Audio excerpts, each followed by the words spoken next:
Joint staff council మీటింగ్లో ఐఆర్పై ఉద్యోగ సంఘాలకు ఎలాంటి హామీ లభించలేదు. ఇతర అంశాలపైన ప్రభుత్వం సానుకూలంగా స్పందించలేదు. దీంతో తీవ్ర అసంతృప్తితో ఉన్నారు ఉద్యోగ సంఘాల నేతలు.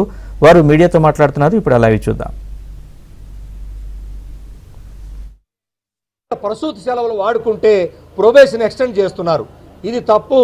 మరి ఇతర రాష్ట్రాల్లో కూడా తను ప్రొబేషన్ పీరియడ్ లోపు వాడుకుంటే దాని డ్యూటీ పీరియడ్గా చేయాలనేటువంటి అంశాన్ని మరి తిరిగి ఇక్కడ కూడా ఈ రాష్ట్రంలో కూడా అది ఇవ్వాలని చెప్పినప్పుడు అతి త్వరలో దాని మీద కూడా సానుకూల నిర్ణయం తీసుకుంటామన్నారు.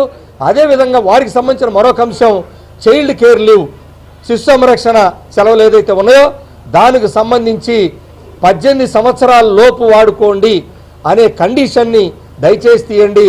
మరి ఒక మహిళగా, ఒక ఉద్యోగిగా, ఒక భార్యగా, ఒక తల్లిగా అనేక మనవాళ్ళు కూడా చూసుకునేటువంటి అన్ని పనులు వాళ్ళే చేయాలి. కాబట్టి 18 సంవత్సరాల క్యాప్ తీసేమన్నాము. దాన్ని కూడా తప్పకుండా పరిశీలిస్తామన్నారు. మరొక ప్రధానమైనటువంటి అంశం ఏదైతే ప్రభుత్వ డాక్టర్లు ఏదైతే మరి మెడికల్ కాలేజీలో పనిచేస్తున్నటువంటి వాళ్ళకి మాకు మాదిరిగానే 2016లో పిఆర్సీ ఇవ్వాల్సి ఉంటే 2021లో వాళ్ళకి యూజీ స్కేల్స్ ఇచ్చారు. ఈ మధ్యలో 2016 నుంచి 2021 లోపు రావాల్సినటువంటి అరియర్స్ విషయం స్పష్టం చేయండి. మాకైతే మేము సమావేశాలకు వస్తున్నాం, వాళ్ళ పాపం సమావేశాలకు కూడా రాలేని పరిస్థితి. ఒక ఉన్నత స్థానంలో ఉండి అనేక రకాలుగా మరి కరోనా టైంలో కూడా కష్టపడి చావులకు కూడా తెగించి పనిచేసినటువంటి వాళ్ళకి ఆ యూజీ స్కేల్స్లో అరియర్స్ని స్పష్టం చేయమంటే తప్పకుండా అతి త్వరలో ఆ అంశాన్ని కూడా ఉన్నతాధికారులు వైద్యశాఖ వాళ్ళతో మాట్లాడి సెటిల్ చేస్తామనే విషయాన్ని స్పష్టం చేయడం జరిగింది. అదేవిధంగా మరొక అంశం చర్చించాం. అది గ్రామవార్డు సచివాలయ ఉద్యోగులు సంబంధించి నిన్న కొత్తగా ఒక జీవో ఇచ్చింది ప్రభుత్వం.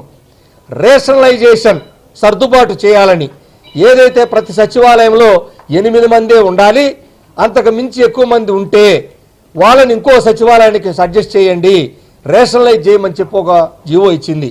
మేము అందరం కోరాం, అయ్యా ఇప్పుడు ఒకవైపు ఎన్నికలు 10 రోజుల్లో, మరొక వైపు బదిలీల సమయం మేలో వస్తుంది.